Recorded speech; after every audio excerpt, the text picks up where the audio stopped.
بيبدأ المسلسل مع وينزداي اللي بتروح المدرسة بتاعتها وبتلاقي إن مجموعة من المتنمرين ضربوا أخوها وربطوه وحطوه جوه الخزنة بتاعته كتصرف أي بني آدم عاقل. جابت كيسين من أسماك البيرانا المتوحشة رمتهم على الطلاب دول وهما بيستحموا وبعدها بتترفد. بتقرر والدتها ووالدها إن هما يودوها مدرسة نيفرمور الثانوية. دي مدرسة بتكون للمنبوذين بس، ولكن وينزداي أصلا ما بتبقاش عايزة تروح المدرسة دي. وفي مكان تاني بيبقى موجود واحد من محبي التخييم وبيكون عايز يخيم في غابة نيفرمور، لكن في ست عجوزة بتقول له إن وحوش الغابة دي هتاكله، لكنه بيفكرها بتهزر. بعدها لما بتروح بتتعرف على المديره بتاعتها واللي اسمها لاريس. تطلب والدتها من المديره انها تقعدها في نفس الجناح اللي هي كانت فيه. بعدها بتروح هناك وبتتعرف على انت شريكتها في نفس الغرفه، عندها قدره غريبه برضه وهي انها تتحول لمستذئب. بعدها بتاخدها وبتعرفها على المدرسه كلها وكل المجموعات اللي فيها. بعدها في طالب صديق انت بيقول لها تعرف ان صديقتك قتلت اتنين قبل كده وكلتهم. وينزداي بترد عليه وبتقول له لا على فكره انا اكلتهم لحيواناتي الاليفه، ايه القرف ده. بعدها وينزداي بتودع اهلها، لكن ابوها بيسيب معاها ايد واسمها سينك علشان تراقبها. بعدها وينزداي بتمشي وتتمشى شويه في المدرسه، تشوف بنت اسمها بيانكا اللي كانت بتتنمر على طالب تاني علشان خسرته في المبارزه. بتقرر وينزداي انها تبارزها. اول مباراه ما بينهم بتنتهي بالتعادل. بعدها وينزداي بتقول لها اخلع الخوذه واللي يعور التاني يكسب. بتوافق بيانكا، لكن وينزداي بتتجرح الاول وبتخسر.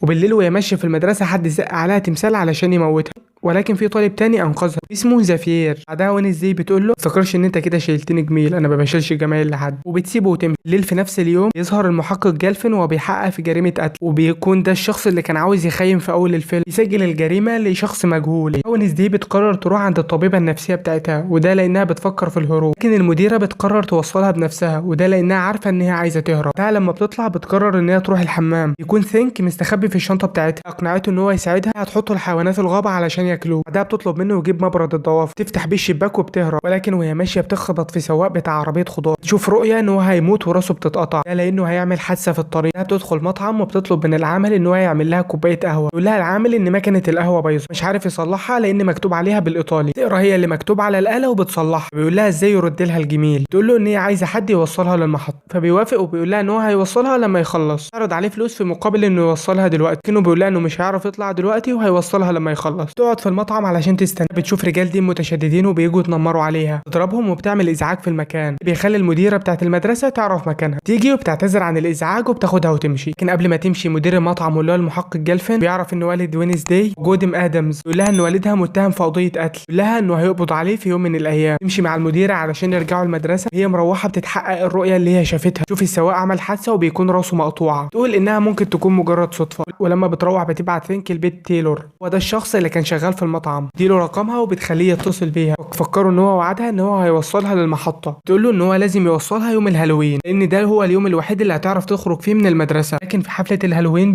بتكون ميسيس لاريسا مراقباها، تدفع فلوس لواحد من اللي شغالين هناك علشان يشتتها. تهرب، لكن لما تهرب بتلاقي قدامها الثلاثه اللي هي ضربتهم من يومين. خد تايلور وبتجري، ولكن وهي بتجري بتخبط في طالب تاني اسمه روان. ده طالب معاها في مدرسه المنبوذين.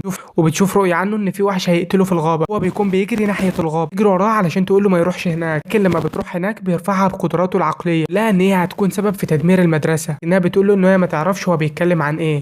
فبيوريها ورقه من كتاب. الورقه دي بتكون واقفه قدام جماعه دينيه متشدده. يقول لها ان الكتاب ده اتنبأ بان هي هتيجي وهتدمر المدرسه، وقبل ما يقول اي حاجه تاني بيظهر الوحش وبيخلص عليه. بترجع تاني للمدرسه وبتقول لميسيس لاريسا ان روان مات، ان في وحش قتله في الغابه. لكن بعدها بيظهر روان تاني، ما بتكونش فاهمه ايه اللي بيحصل. والمدرسه كلها بتتكلم عن انها اتجننت، لكنها بتكون عارفه ان ده مش روان، ان ده حد عايز يتستر على الجريمه. تبعت سينك علشان يمشي وراه، لكنه بيروح حمام عمومي وبيغير شكله وبيطلع. ده اللي بيخلي سينك يتلخبط وبيفتكره اختفى. في نفس الوقت بنشوف الشخص اللي اتحول ده اتحول تاني لميسيس لاريسا. بعدها بتكون مهتمه جدا بالصفحه اللي خدتها من روان، تحاول تدور على باقي الكتاب. تروح تدور عليه في مكتبه المدرسه ولكنها ما بتلاقيهوش. وبترجع المدرسه وبتتسلل لغرفه زافير لان عنده مكتبه كبيره وعايزه تدور على الكتاب هناك. لكن بعد شويه تدخل زافير ومعاه بيانكا، تقعد تحكي له عن انها بتكره وينزداي، ان هي هتدمرها. لما وينزداي بترجع غرفتها بتلاقي انت بتعيط، بتعرف ان بيانكا هي السبب. توعدها ان هي هتدمرها. بعدها انت بتقول لوينزداي سباق الثانوي بكره، وان بيانكا هي اللي بتكسبه من سنين،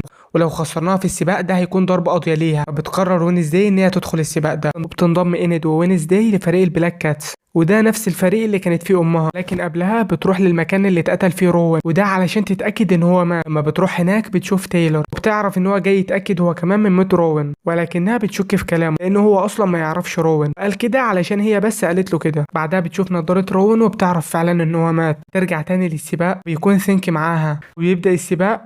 وبتكون بيانكا متفقة مع حد من زمايله ان هو يغرق مركب البلاك كات، وبتكون وينزداي مجهزة نفسها وحاطة شبكة تحت المركب. بعدها بتوصل للجزيرة اللي هتاخد منها علم الفريق بتاعها، لكن لما بتروح هناك بتلاقي ان المشهد اتحول، تشوف واحدة شبهها ولكن شعرها ابيض، تكون لسه هتديها كتاب ولكن بعدها بتصحى تاخد العلم بتاع فريقها وبترجع تاني للسباق. تعرف تسبق بيانكا بعد ما ثينك بوظ المركب بتاعهم. تفوز وينزداي بالسباق ولكنها ما بتكونش مهتمه، تفتكر ان هي شافت الكتاب اللي كان مع شبيهتها واللي كانت عايزه تديهولها في المكتبه، بتروح وبتلاقي ان في صفحه فعلا مقطوعه منه، لكن فجاه حد بيخدرها، تصحى وبتلاقي نفسها وسط مجموعه مقنعين، وبتكشف بيانكا عن وشها. بعدها كلهم بيكشفوا وشهم، بيتضح ان زافير منهم. بيانكا بتقول هنعمل ايه فيها بعد ما عرفت سرنا. زافير بيقترح ان هو يخليها واحده منهم. بيانكا بتكون متضايقه ولكن بعدها بتوافق وبتقول لهم يفكوها، لكن وينزداي بتطلع ايديها وبتقول لهم ان هي فكت نفسها اصلا من 5 دقايق، ان هي مش عايزه تنضم لاي حد، ان هم اصلا مجموعه من المراهقين الفشله، تسيبهم وتمشي. بترجع وبتتناها تكمل في الكتاب لحد ما بتعرف ان ليه جزء تاني. الكتاب بيكون بيحكي فعلا عن انها هي اللي هتكون سبب في ان المدرسه تتدمر. وتاني يوم بيبدا احتفال المدينه. الاحتفال ده كل واحد من المنبوذين بيساعد واحد من العاديين، وده علشان يخلوا المنبوذين يتاقلموا معاهم. وينزداي بتكون هتساعد الناس في المتحف، بتشوف ان دي حاجه ممله، تقرر تبدل مع انت بتكون هتساعد الحجاج، وده بيكون فرصه ليها ان هي تبحث عن الجزء التاني من الكتاب، لان الكتاب اصلا كتاب ديني. وبتروح وبتسال تايلور عن المقر بتاع الجماعه دي. لما بتروح للمقر بتاعهم المشهد بيتحول فجاه، تشوف البنت شبيهتها اللي هي شافتها قبل كده، ويكون الناس بتوع المدينه بيجمعوا الناس اصحاب القدرات الغريبه بيحرقوهم، ولكن شبيهتها واللي اسمها جودي بتهرب. فجاه وينزداي بتسمع صوت، وده بيكون الوحش وبيكون واقف وراها في العالم الحقيقي، تجري بسرعه وبتهرب منه، لكنها بتلاحظ ان الوحش كان جاي من الناحيه اللي بتهرب منها، وبتشوف اثار اقدامه الكبيره اللي فجاه بتلاقيها اثار اقدام لبني ادم عادي. تعرف ان الوحش ده اصلا بشري متحول. فجاه بتشوف زافير وبتشك فيه ان هو الوحش، وبيكون عارف ان هي بتشوف رؤى وكده، لها ان ده كله ملوش علاقه بالمنطق، ده بيزود احساسها ان هو الوحش. لما بترجع بتلاقيهم نصبوا تمثال لمؤسس المدينه، بتركز فيه بتلاقيه نفس الشخص اللي كان عامل المحرقه واللي حرق فيها اسلافها، وان هو برضه نفس الشخص اللي كان واقف قدامها في الصوره. تقرر انها تحرق التمثال وبتبوظ الاحتفال، ولكن بعدها بتعترف للمديره ان هي اللي حرقت التمثال، تقول لها ان الشخص ده هو اللي حرق اجدادنا. لكن المديره بتكون عارفه وبتقول لها الاحتفال ده علشان يخلوا اهل المدينه راضيين عنهم، ده لانهم اصلا بيكرهوا المنبوذين واصحاب القدرات الغريبه. بتعرفون ازاي ان الوحش قتل شخص كمان. بتلاقي علامات غريبه على رقبه زافير، ده بيزود الشك عنها وبيخليها شبه متاكده ان هو الوحش.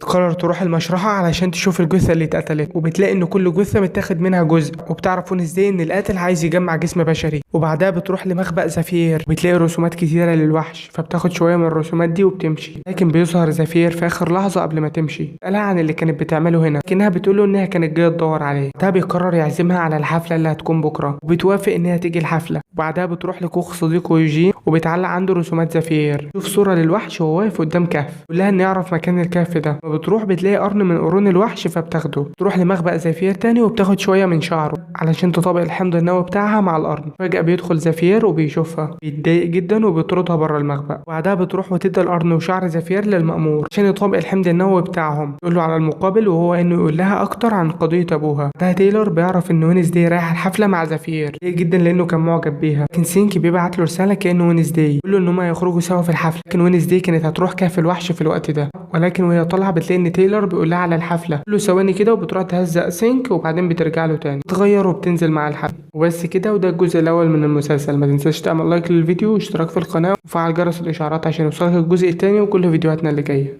سلام.